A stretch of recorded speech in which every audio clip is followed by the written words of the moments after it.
Bharatiya Janata party రాష్ట్ర అధ్యక్షుడు ఎవరు అన్నది ఇప్పుడు బిగ్ క్వశ్చన్ మార్క్. ఒక్కొక్క రోజు ఒక్కొక్కరి పేరు వినిపిస్తుంది. అలాగే ఫైనల్ అయిపోయారని చెప్పేసి కూడా తెలుస్తుంది. అలాగే ఆర్ఎస్ఎస్ చక్రం తిప్పింది. ఆర్ఎస్ఎస్ నుంచి కీలక నేతనే రాష్ట్ర అధ్యక్షుడిగా వ్యవహరించబోతున్నారు అని చెప్పేసి కూడా వార్తలు వస్తున్నాయి. ఇప్పుడు ఎందుకంటే గతంలో బీఆర్ఎస్ పార్టీకి అవకాశం ఇచ్చారు, కాంగ్రెస్ పార్టీకి అవకాశం ఇచ్చారు, అలాగే పార్లమెంట్ లో బీజేపీ కూడా తెలంగాణ బిల్ కోసం సపోర్ట్ చేసింది కాబట్టి మరి భారతీయ జనతా పార్టీకి కూడా సపోర్ట్ చేశారా లేదా తెలంగాణ ప్రజలు?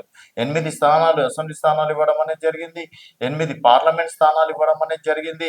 సో డెఫినెట్ గా ఇంకాస్త కష్టపడితే నెక్స్ట్ అధికారంలోకి వచ్చే అవకాశాలు కూడా ఉన్నాయని చెప్పేసి ప్రస్తుతం ఉన్నటువంటి వాళ్ళకు వచ్చినటువంటి 8 స్థానాల ప్రకారం చూసుకుంటే భారతీయ జనతా పార్టీకి అవకాశం ఉంది. మరి భారతీయ జనతా పార్టీ ఆ దూకుడిని వ్యవహరిస్తలేదా, దూకుడుగా ఉండట్లేదా, ఇటు కాంగ్రెస్ నియమనలేక బీఆర్ఎస్ పైననే విమర్శలు గుప్పిస్తుందా అన్నది కూడా రకరకాల వార్తలు రావడం అనేది జరుగుతుంది. సో అందులో ధర్మపురి అరవింద్ పేరు ప్రస్తావించడం అనేది జరిగింది. ఈటెల రాజేందర్ గారు దాదాపుగా ఖాయమైపోయారని చెప్పేసి కూడా తెలుస్తుంది. అలాగే మళ్ళీ బండి సంజయ్‌కి అధ్యక్ష పదవి ఇస్తే ఏ విధంగా ఉంటుందనేది కూడా ఆలోచనలు మొదలుపెట్టారు. ఎందుకంటే బండి సంజయ్ ఎప్పుడైతే రాష్ట్ర అధ్యక్షుడి పదవిని తీసుకున్నాడో దుబ్బాకల్ ఉప ఎన్నిక గెలవడం అనేది జరిగింది. హుజరాబాద్ ఉప ఎన్నిక గెలవడం అనేది జరిగింది. తర్వాత మునుగోడులో కేవలం 10,000 ఓట్లు. అంటే నల్గొండలో చూసుకున్నట్టయితే అసలు భారతీయ జనతా పార్టీ హవనే లేదు. అలాంటి సమయంలో కేవలం 10,000 ఓట్లతోటి రాజగోపాల్ రెడ్డి ఓడిపోవడం అనేది జరిగింది. కీలక నేతలు సైతం భారతీయ జనతా పార్టీలోకి రావడం అనేది జరిగింది.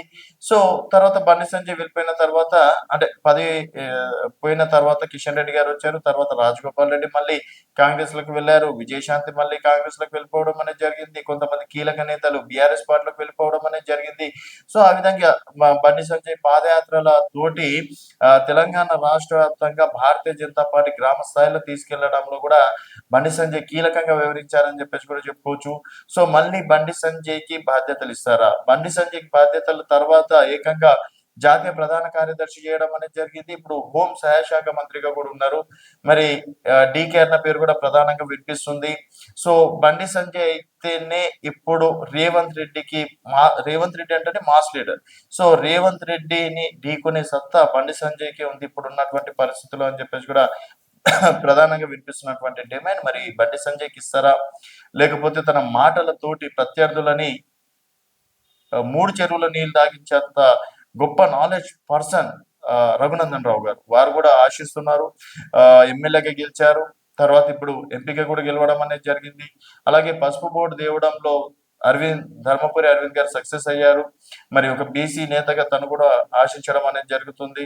తర్వాత సీనియర్ లీడర్లు రామచంద్రరావు గారు కావచ్చు, ఖైరతాబాద్ మాజీ ఎమ్మెల్యే రామచందర్ రెడ్డి కూడా ఆశించడం అనేది జరుగుతుంది. బట్ ఇందుట్లో బండి సంజయ్‌కి ఇస్తేనే మళ్ళీ భారతీయ జనతా పార్టీ దూకుడిని ప్రదర్శిస్తుందని చెప్పేసి వస్తున్నటువంటి టాక్. మరి భారతీయ జనతా పార్టీ ఎలాంటి నిర్ణయం తీసుకుంటుంది?